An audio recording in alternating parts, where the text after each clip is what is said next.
A'udzubillahiminasyaitonirrajim. Bismillahirrahmanirrahim. Assalamualaikum warahmatullahi wabarakatuh. Alhamdulillahirabbil alamin. Alhamdulillahilladzi hadana li hadza wa ma kunna linahtadiya laula an hadanallah. Asyhadu an la ilaha illallah wahdahu la syarikalah wa asyhadu anna Muhammadan abduhu wa rasuluhu la nabiyya ba'dah. Allahumma fasholli ala sayyidina Muhammadin wa ala alihi wa sahbihi ajma'in. Ibu bapak yang saya hormati, wabil khusus guru kita semua, Profesor Dr. Haji Nasaruddin Umar MA. Beliau adalah imam besar Masjid Istiqlal dan sekaligus juga komisaris Bank Mega Syariah, juga segenap nasabah dan semua yang hadir di ruang virtual Zoom ini. Semoga keberkahan dan kebahagiaan senantiasa tercurah kepada kita semua. Ibu bapak yang saya hormati, pertama dan utama adalah kita tiada putus tiada henti bersyukur kepada Allah SWT. Alhamdulillahirabbil alamin. Hari ini kita masih diberikan berbagai nikmat iman, nikmat Islam dan juga kesehatan, dan diberikan umur panjang sehingga kita masih bertemu bulan suci Ramadan. Alhamdulillah tidak terasa hari ini adalah sudah hari yang hari ke-12. Artinya kesempatan kita untuk beramal yang terbaik itu sudah semakin pendek. Tak lupa marilah kita juga menyanjungkan kepada junjungan kita Nabi Muhammad Sallallahu Alaihi Wasallam. Semoga limpahan rahmat dan kesejahteraan selalu tercurah buat beliau, keluarga beliau, sahabat beliau dan juga umatnya sampai akhir zaman. Semoga kita semua termasuk yang umatnya yang senantiasa istiqomah mengikuti sunnah-sunnahnya, dan dia masyarakat nanti termasuk yang mendapatkan syafaat beliau atas izin Allah SWT. Ibu bapak yang saya hormati, pertama tentu saya atas nama manajemen Bank Mega Syariah mengucapkan selamat datang dan ucapan terima kasih kepada khususnya Profesor Nasaruddin Umar yang hari ini berkenan memberikan tausiah, dan juga seluruh nasabah, seluruh hadirin di ruang virtual ini yang berkenan bergabung dalam tausiah online Bank Mega Syariah Jalan Berkah Meraih Hikmah Ramadan. Ibu bapak yang dirahmati Allah, kita semua tahu bahwa saat ini kita sedang menghadapi satu ujian, yaitu pandemi COVID-19. Kita tentu ingin agar ini segera berakhir, ya. Kita tidak ingin berlama-lama. Namun dalam kondisi yang masih pandemi ini, alhamdulillah kita bisa memanfaatkan, kita bisa mengambil hikmah dengan mengisi hari-hari mulia ini di bulan Ramadan dengan sama-sama belajar untuk meningkatkan keimanan kita, serta mengisi waktu-waktu mulia, memanfaatkan waktu yang terbaik untuk menambah keimanan dan ketakwaan kita. Kita berharap hari ini kita banyak belajar, nanti temanya luar biasa hari ini. Dan tentu atas nama manajemen kami juga ingin menyampaikan kepada segenap nasabah dan para stakeholder bahwa kami terus berkomitmen untuk apapun kondisinya selalu memperbaiki diri, meningkatkan kualitas produk kami dan layanan kami sebaik-baiknya untuk kebaikan, keberkahan kita semua. Tanpa memperpanjang kata, kita akan segera sama-sama mendengarkan tausiah wal mau'izah hasanah dari guru kita semua, Profesor Dr. Nasaruddin Umar. Temanya adalah Tazkiyatun Nafs atau penyucian jiwa. Ini adalah sangat tepat di bulan suci Ramadan ini, menjadi hari baik untuk membersihkan hati dan jiwa kita. Untuk itu mohon berkenan selama tausiah berlangsung untuk memute-kan Zoom-nya masing-masing, dan kemudian di tengah-tengah nanti Prof. Nasaruddin Umar memberikan tausiah. Kalau ada yang ingin bertanya, silahkan langsung mengisi chat. Nanti panitia akan memilih pertanyaan terbaik, 3 pertanyaan terbaik akan dipilih untuk disampaikan dan akan mendapatkan hadiah. Untuk itu, mari kita sama-sama buka awali dengan sama-sama membaca basmalah agar Allah menurunkan keberkahan buat kita semua, dan insya Allah ini menjadi kebaikan buat kita semua. Kita sama-sama baca basmalah. Bismillahirrahmanirrahim. Selanjutnya kepada Prof. Nasaruddin Umar, waktu dan tempat kami sampaikan. Bismillahirrahmanirrahim. Assalamualaikum warahmatullahi wabarakatuh. Saya ulangi sekali lagi, ya, sekaligus tes suara. Assalamualaikum warahmatullahi wabarakatuh. Pertama saya mohon maaf karena kami berada di ruang publik nih, jadi bukan di ruangan tertutup, tapi ini ruangan yang banyak orang. Kami mohon izin pakai masker, tapi nanti tergantung kalau memang mengganggu, kita serahkan kepada Allah lah. Baik, alhamdulillah, syukurillah, wassalatu wassalamu ala rasulillah Sayyidina habibina wa syafi'ina wa maulana Muhammadin sallallahu alaihi wasallam. Amma ba'd. Yang saya hormati segenap para pimpinan Bank Mega Syariah hadir semua, ini kelihatan ya. Pak Prof Nu juga seandainya bisa juga ya bersama kita insya Allah. Kami juga kemarin menyampaikan bahwa kita di Mega Syariah pun juga akan melakukan pengajian yang seperti ini, karena kami dengan Pak CT Pak Herul 3 kali, hari Jumat, Sabtu, Minggu beliau di Singapura, saya di Indonesia bersama keluarga, mereka ikut. Alhamdulillah kita juga menyampaikan, insya Allah teman-teman kita juga di Mega Syariah intensif melakukan kegiatan-kegiatan pendalaman keagamaan juga. Nah, hari ini kita akan membahas tentang tazkiyatun nafs. Ya, saya jelas nggak ya Pak Mart? Kedengaran nggak? Ini apa dibuka ini aja? Iya. Apa yang dimaksud tazkiyah? Di dalam bahasa Arab itu ada 3 arti, ada 3 bahasa Arabnya bersih. Pembersihan secara fisik itu disebut dengan nadhafah. Pembersihan secara spiritual itu disebut dengan tazkiyah. Pembersihan lahir batin kedua-duanya itu disebut dengan taharah. Jadi kalau kita mengatakan taharah itu pasti pembersihan lahir batin. La yamassuhu illal mutahharun.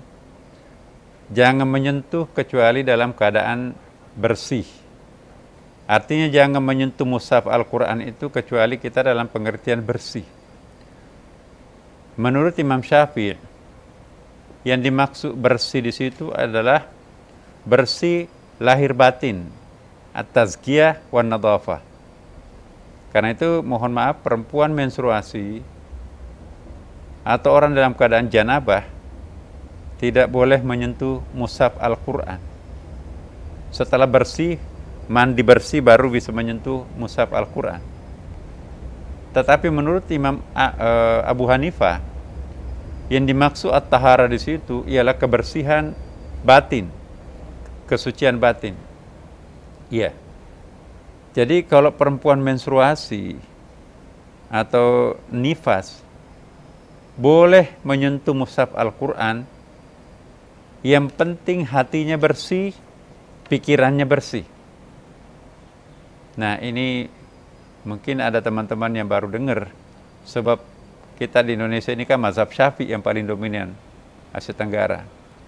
Tapi di dalam kitab-kitab fikih dimungkinkan perempuan yang menstruasi itu membaca Quran, mengaji Quran. Itu menurut pendapatnya Imam Abu Hanifah. Cuman persyaratannya ialah sepanjang darah menstruasinya itu tidak mencemari mushaf Al-Quran, tidak kemana-mana. Nah, saya kok sangat yakin bahwa insya Allah perempuan di masa kita sekarang ini adalah perempuan yang lebih rapi karena sudah ada alat pembalut yang canggih, yang modern dibandingkan dengan pada masa dahulu kala, terutama ketika turunnya Al-Quran ini. Ya, mohon maaf, perempuan tidak memiliki pembalut yang seperti kita sekarang. Maka itu di dalam agama Yahudi lebih ketat lagi.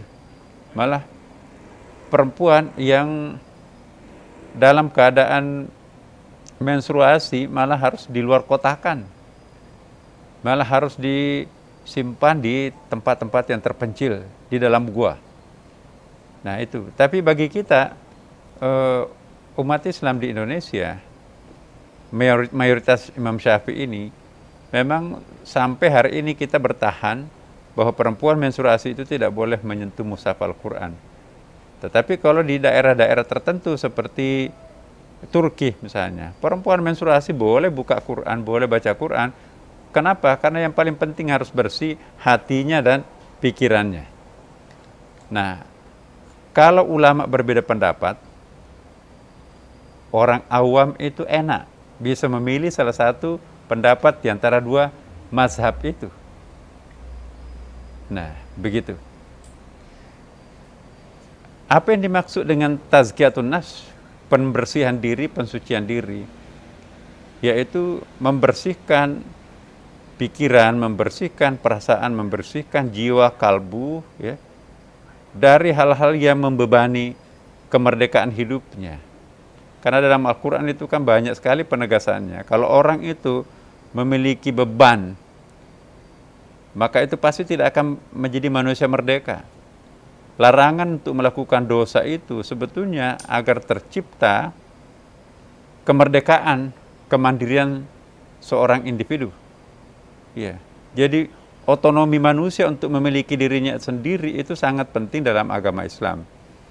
Karena itu, larangan-larangan yang dilarang oleh Allah dan kewajiban-kewajiban yang diperintahkan oleh Allah itu bukan karena Allah sebetulnya. Iya. Seandainya kita jadi iblis semuanya, tidak akan turun ketuhanannya Tuhan. Tidak akan turun kewibawaannya Tuhan. Atau sebaliknya, ya. Atau sebaliknya, kalau kita jadi malaikat semua, nggak ada yang berdosa,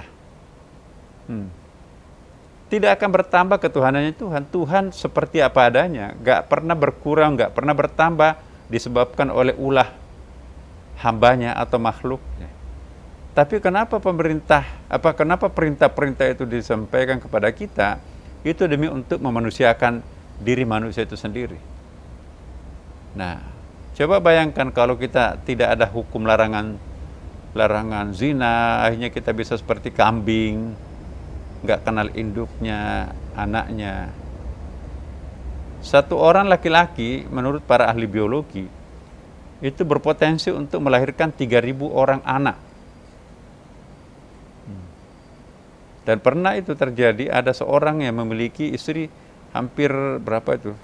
Hampir 2.000 di Cina di masa tempo dulu. Dan anaknya nggak bisa dihitung.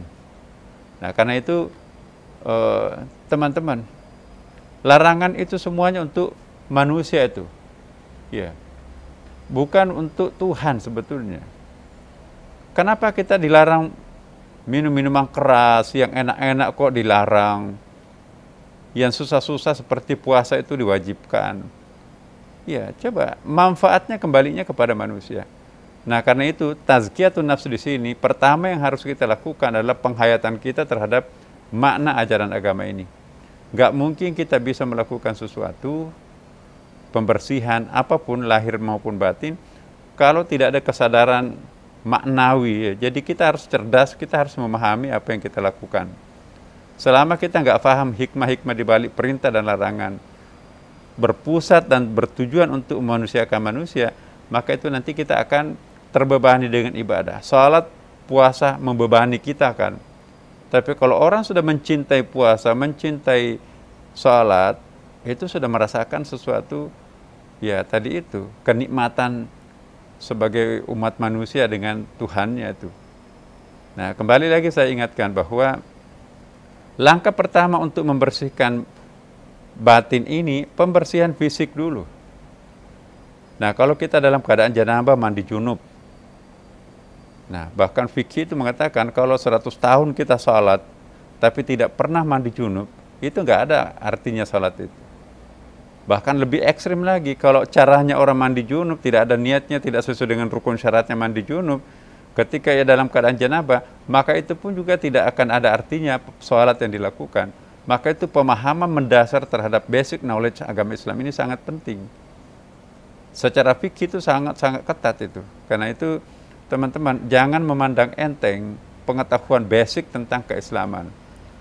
Ya, pengantin baru dia hanya pengetahuan Kama Sutra dia hafal, tapi dia nggak tahu bagaimana mandi junub.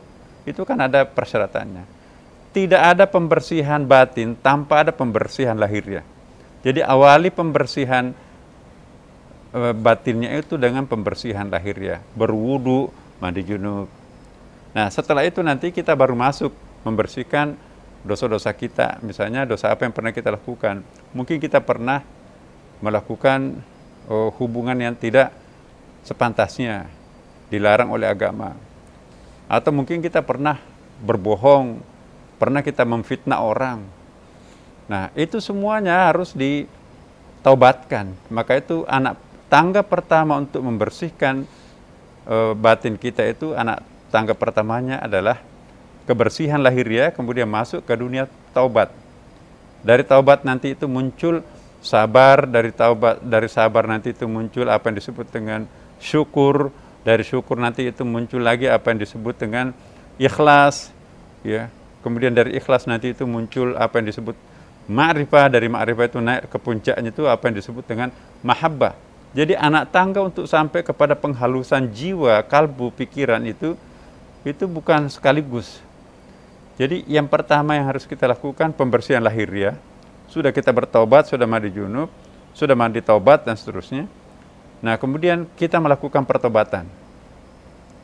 Apa yang dimaksud pertobatan? Menurut Imam Al-Ghazali, taubat itu harus diwujudkan 7 syarat. Pertama, tinggalkan dosa yang pernah kita lakukan. Yang kedua, timbulkan penyesalan terhadap perbuatan yang pernah kita lakukan. Yang ketiga, berikrar kalau perlu bersumpah, saya tidak akan mengulangi dosa ini lagi. Yang keempat, ucapkan 100 kali minimum astagfirullah kalau dosa itu dosa besar. Kemudian yang kelima, kembalikan barang orang yang pernah diambil. Coba bayangkan kalau sampai itu tingkatannya korupsi. Kembalikan 300 juta umat atau bangsa Indonesia, itu kan nggak mungkin. Maka itu hati-hati soal ini. Kemudian juga minta ampun terhadap orang-orang yang pernah kita fitnah. Ya, kita pernah misalnya memforward, men-share fitnahan orang lain. Katanya. Padahal sesungguhnya itu nggak pernah. Maka itu adalah sangat membahayakan, sangat membebani kita. Ya. Dalam Al-Quran itu kan sangat-sangat jelas bagaimana seorang Maryam difitnah telah berhubungan serong oleh masyarakatnya. Sudah bersumpah berkali-kali tapi tetap orang tidak percaya. Keajaiban muncul setelah anak dalam kandungan Maryam itu ngomong bahwa ibu saya itu adalah benar, bahwa ibunda saya itu tidak pernah melakukan hubungan dengan laki-laki manapun. Iya. Jadi begitu meyakinkannya, masa bisa hamil tanpa ada laki-laki yang ininya. Nah, setelah Allah menunjukkan keluar biasaan, barulah mereka sadar. Laki-laki pun juga pernah terjadi kan, Nabi Yusuf. Bagaimana Nabi Yusuf difitnah sedemikian rupa dan yakin betul, aku yakin Nabi Yusuf itu melakukan. Tapi apa yang terjadi? Allah membersihkan diri orang itu. Hati-hati fitnah ini, kadang-kadang kita sangat yakin itu melakukan. Nah, setelah itu ganti perbuatan buruknya itu dengan perbuatan yang baik. Innal hasanati yudhibna sayyiati. Nah, setelah itu istiqamah untuk tidak akan mengulangi perbuatan itu lagi. Itulah baru disebut dengan taubat. Nah, kalau sudah taubat ini lewat pintunya, lewat anak tangganya, maka kita masuk ke anak tangga berikutnya, sabar. Apa yang dimaksud sabar? Sabar itu adalah bagian daripada pensucian jiwa, pensucian batin. Caranya seperti apa sabar ini? Nah, sabar ini juga bertingkat-tingkat, teman-teman. Ada sabar dalam pengertian as-sabir, ada sabar dalam pengertian al-masabir, ada sabar dalam pengertian as-sabur. As-sabir ialah mampu melakukan pembalasan, tapi dia tidak mau melakukan, alasannya karena saya sabar. Tapi masih memorinya ingat. Ya, kalau masabir, dia melupakan. Nah, hati-hati teman-teman. Kalau kita mengatakan, saya sudah maafkan, tapi saya tidak bisa melupakan. Itu baru tingkat basicnya sabar, as-sabir. Kalau kita sudah mengatakan, saya sudah memaafkan, dan saya sudah melupakan, itu sudah al-masabir. Kalau as-sabur, sama sekali nggak pernah mengingat kalau itu pernah terjadi. Kembali ke titik nol. Nah, jadi kalau kita mengatakan,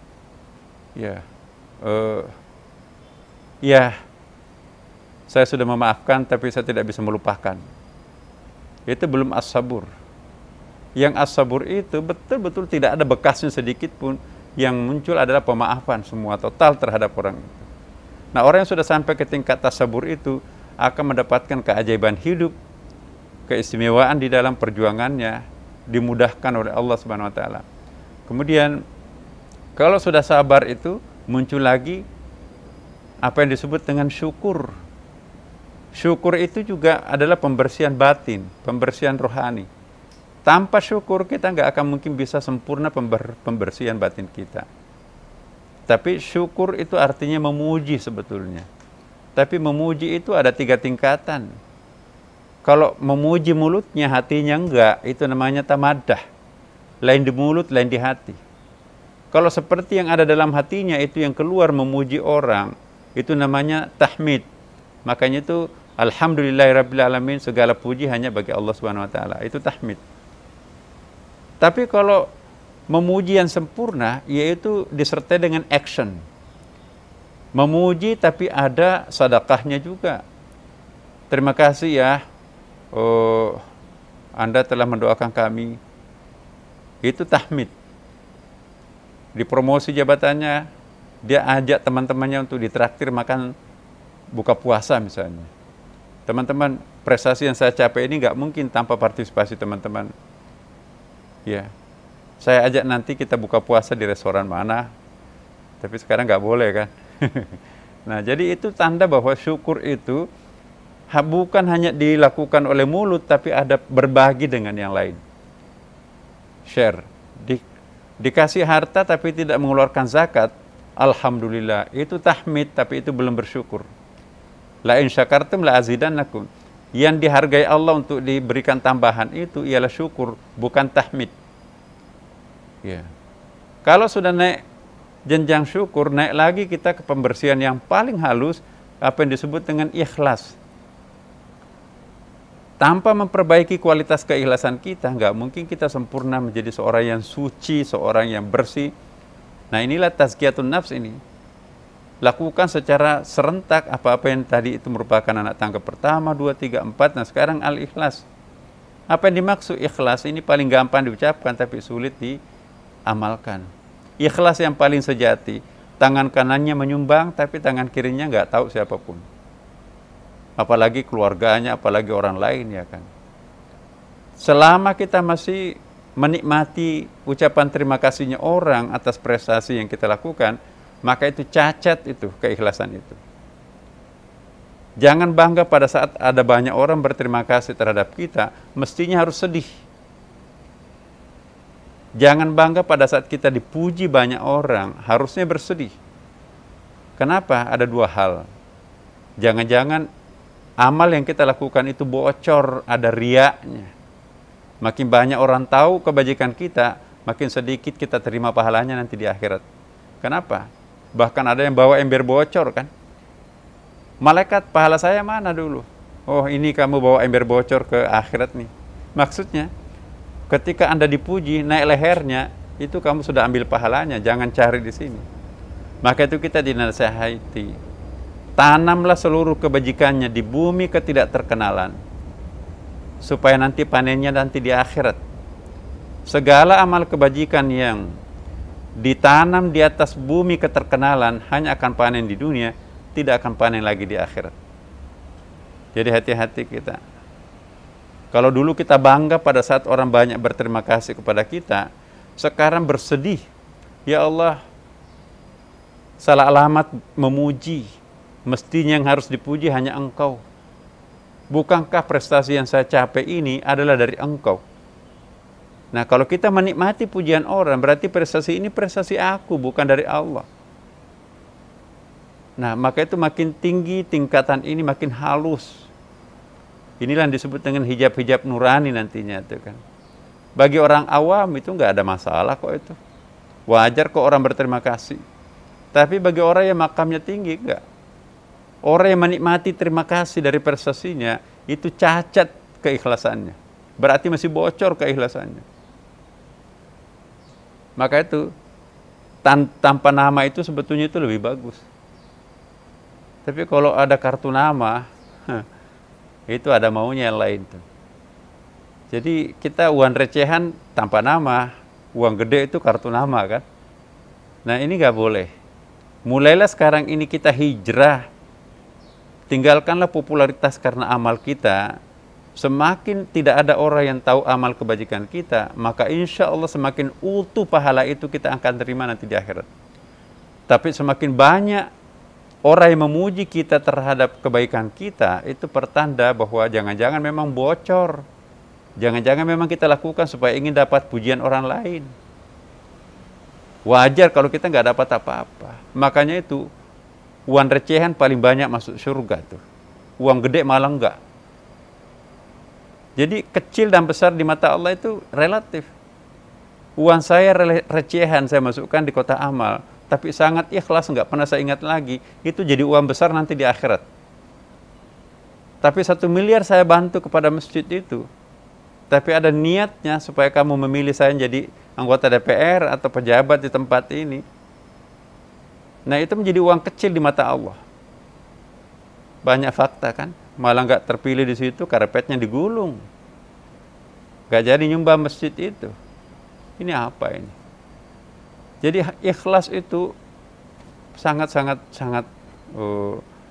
penting. 2 macam tingkatan ikhlas. Ada yang disebut mukhlis, ada mukhlas. Mukhlis ialah sudah nggak ada pamrihnya sama sekali. Ya, lupa kalau itu pernah melakukan kebajikan. Tapi kalau mukhlas itu sudah menjadi habitnya. Apa itu habitnya? Sudah menjadi kepribadiannya. Ya, kalau orang masih sadar ini kebaikan yang saya lakukan, itu masih bisa berpotensi rusak, masih bisa riya. Tapi kalau orang melakukan kegiatan setiap harinya itu memang betul-betul karena Allah, dia nggak pernah menghitung kebajikan. Apa yang dilakukan setiap hari itu sudah otomatis seperti itu. Itulah keikhlasan yang paling tinggi. Ya. Itu yang disebut dengan mukhlas. Kalau orang sudah sampai ke tingkat mukhlas, itulah yang disebut dengan bebas iblis.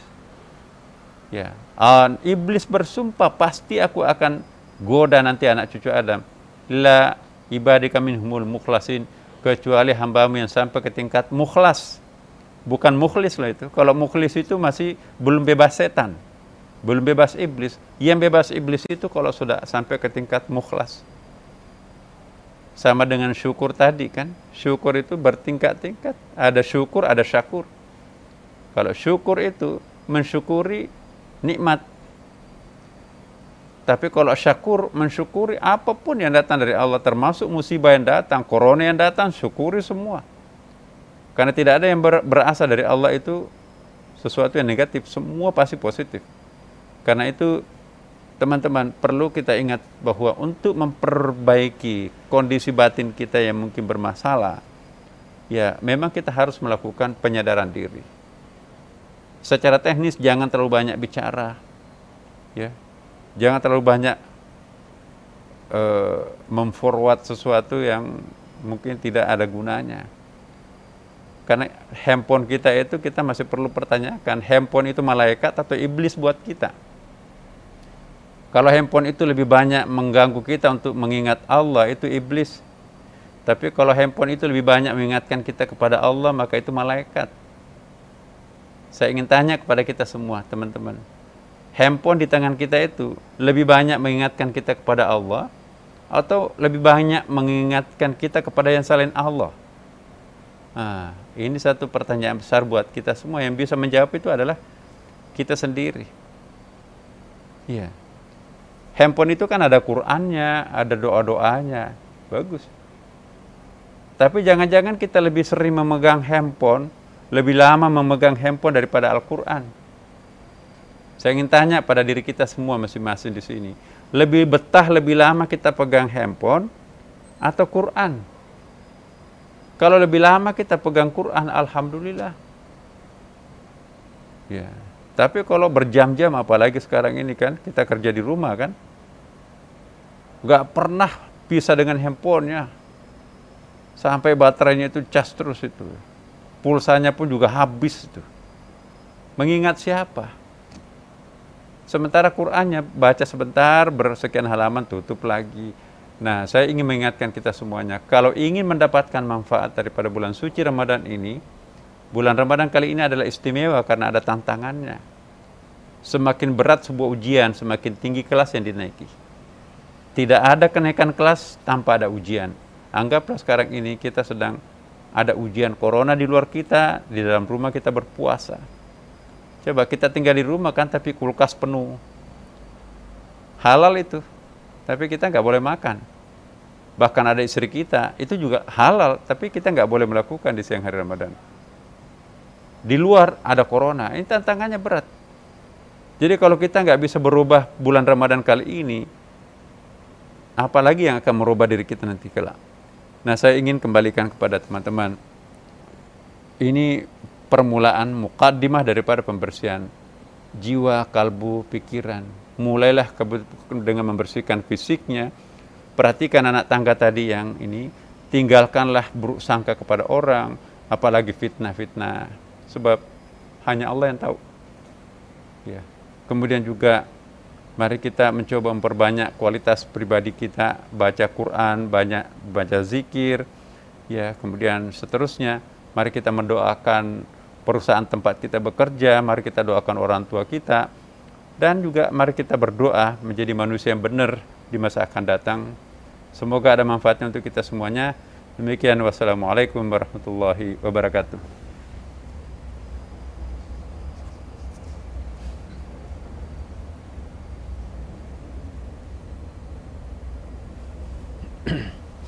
Iya, ini ada pertanyaan, beberapa pertanyaan. Pertanyaan pertama, apa hukumnya jika tidak sholat tarawih berjamaah? Sholat tarawih itu sunat, pergi ke masjid itu sunat, tapi memelihara kesehatan diri dan keluarga itu wajib. Jangan sampai kita beragama mendahulukan sunatnya daripada wajibnya, keliru beragama. Iya. Sholatlah di rumah. Kebiasaan kita memang sholat tarawih, i'tikaf di masjid kan. Tapi jangan salah. Kata Rasulullah, al-ardu masjidun, seluruh permukaan bumi itu adalah masjid. Jadi rumah kita juga masjid sebetulnya. Jangan takut, jangan khawatir pahalanya akan kurang. Yang menurunkan corona yang membuat kita tidak ke masjid itu Allah juga kan. Kayak orang mens itu.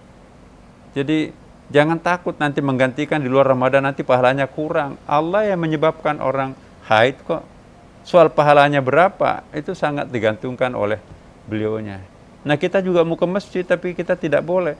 Itu juga karena kehendak beliau, kehendak Allah Subhanahu wa Ta'ala, kehendak ikhtiar kita sekarang adalah kita lakukan yang terbaik. Mungkin lebih gampang kita khusyuk di rumah daripada di masjid. Coba bayangkan kalau kita ke masjid, sebelah kanan kita itu batuk, sebelah kiri kita itu bersin. Waduh, aku disemprot dengan corona ini. Pasti nggak bisa khusyuk sholatnya itu. Ya. Jangan-jangan memang iya. Pulang ke rumah, yang kena adalah orang tuanya. Meninggal, kenapa? 60 tahun ke atas. Kalau dirinya kan masih rendah, masih muda usia kan. Daya tahan tubuhnya kuat. Nah, jadi saya jawab pertanyaan itu, tidak ada masalah sholat di rumah.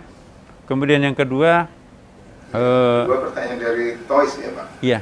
Prof, pertanyaan dari Toys. Yang tadi adalah yang pertama tadi adalah pertanyaan dari Pak Maulana dari Jakarta. Iya. Insya Allah nanti dapat hadiah. Yang kedua Prof, ini dari Pak Toys di Karawang. Iya. pertanyaannya adalah, bolehkah kita memakai keempat mazhab itu sesuai dengan kondisi? Ya, karena bagus. Sempat dengar kalau kita mesti ikut salah satu mazhab yang kita yakini, jadi menyampur mazhab. Orang yang mencampur adukan mazhab itu disebut dengan talfik. Menurut Imam Syafi'i, talfik itu nggak boleh. Tapi mazhab yang lain membolehkan. Nah, itu persoalan juga tuh. Imam Syafi'i tidak boleh menggabung-gabungkan mazhab, mencari yang enak-enak. Ya misalnya gini, oh kalau berwudunya itu aku mau pakai mazhabnya Imam Malik. Kenapa Imam Malik? Karena kalau bersentuhan dengan istri nggak membatalkan wudhu kan. Tapi kalau Imam Syafi'i bersentuhan dengan istri batal wudhu.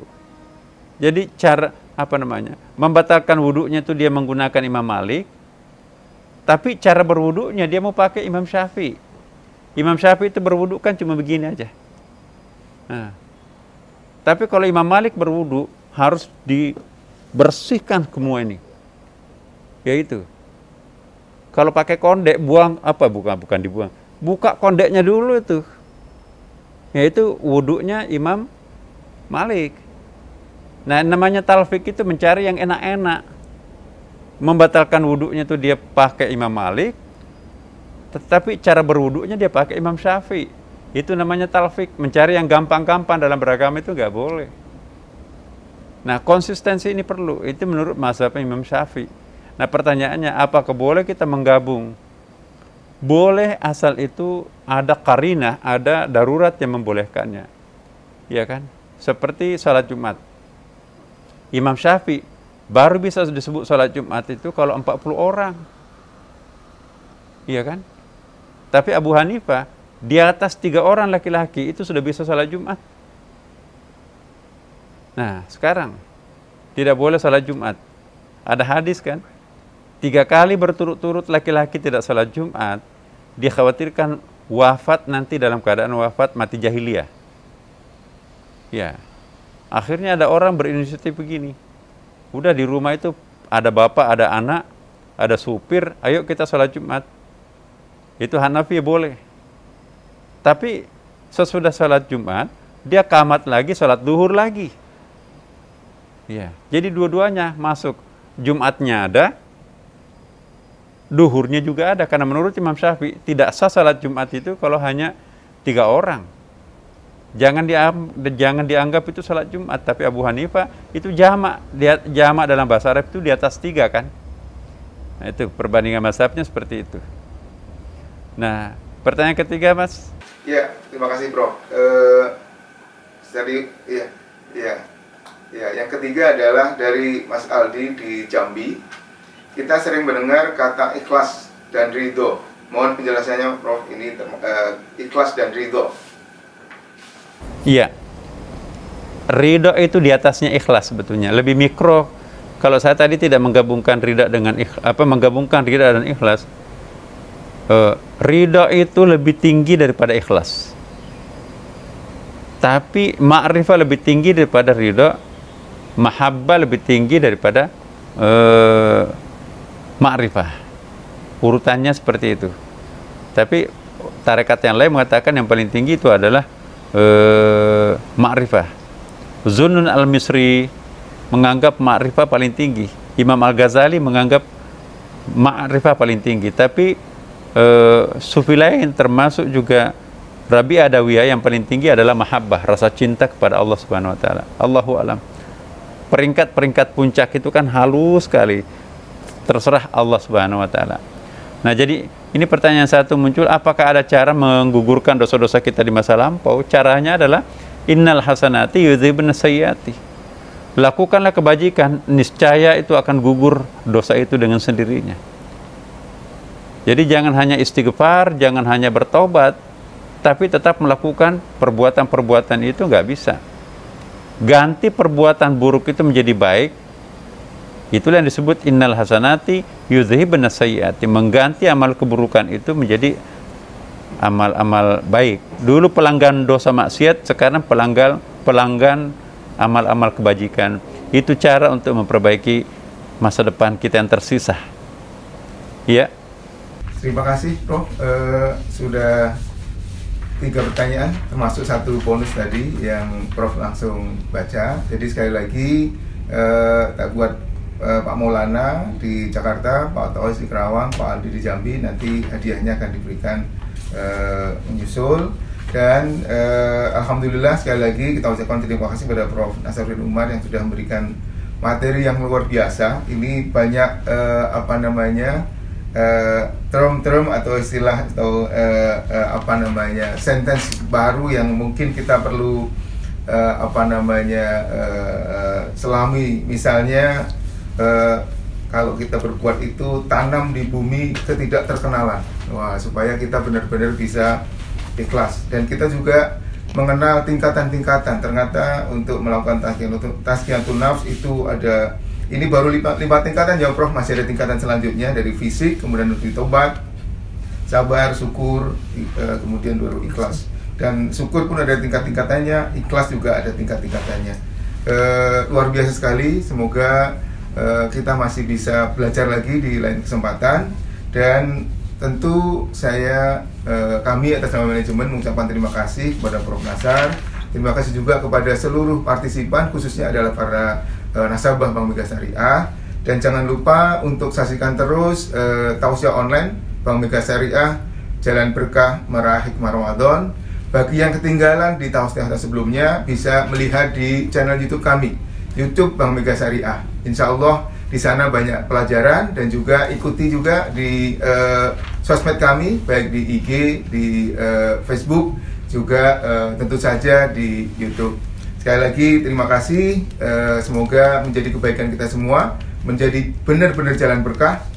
Dan ini adalah bagian daripada kita menyelami hikmah di tengah musibah ini.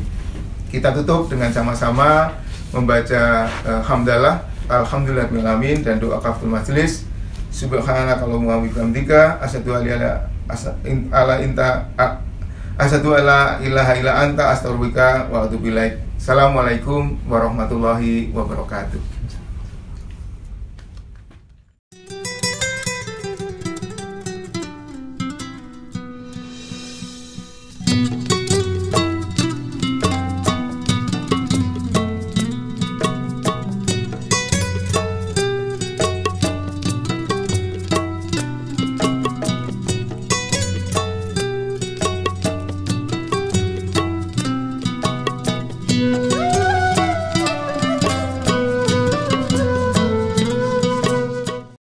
Mari raih keberkahan sepanjang masa bersama Bank Mega Syariah. Alhamdulillah, kini dengan menggunakan kartu debit Bank Mega Syariah, dapatkan diskon langsung 5% setiap berbelanja di Transmart Carrefour dan Metro Department Store, serta diskon 10% di Coffee Bean, Wendy's, Baskin Robbins, Trans Studio. Dapatkan pula bonus hingga 50% setiap top up di Trans Studio Mini dan Kids City. Ayo menabung di Bank Mega Syariah, berkah sepanjang masa.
Menggunakan layanan Mega Syariah Mobile, segala kebutuhan transaksi bulanan Anda dapat dibayarkan dengan mudah.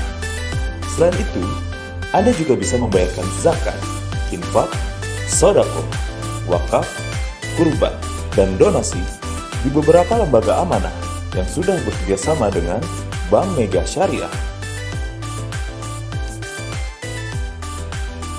Cepat, mudah, dan aman kan bertransaksi menggunakan Mega Syariah Mobile? Yuk, buka tabungan utama Bank Mega Syariah dan nikmati layanan mobile bankingnya. Bank Mega Syariah, berkas sepanjang masa.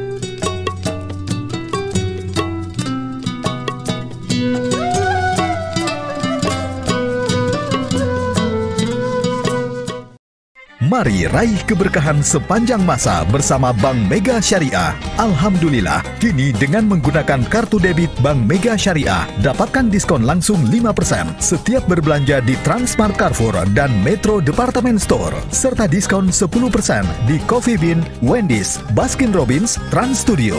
Dapatkan pula bonus hingga 50% setiap top up di Trans Studio Mini dan Kids City. Ayo menabung di Bank Mega Syariah, berkah sepanjang masa.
Menggunakan layanan Mega Syariah Mobile, segala kebutuhan transaksi bulanan Anda dapat dibayarkan dengan mudah. Selain itu, Anda juga bisa membayarkan zakat, infak, sodako, wakaf, kurban, dan donasi di beberapa lembaga amanah yang sudah bekerjasama dengan Bank Mega Syariah. Cepat, mudah, dan aman kan bertransaksi menggunakan Mega Syariah Mobile? Yuk, buka tabungan utama Bank Mega Syariah dan nikmati layanan mobile bankingnya. Bank Mega Syariah, berkas sepanjang masa.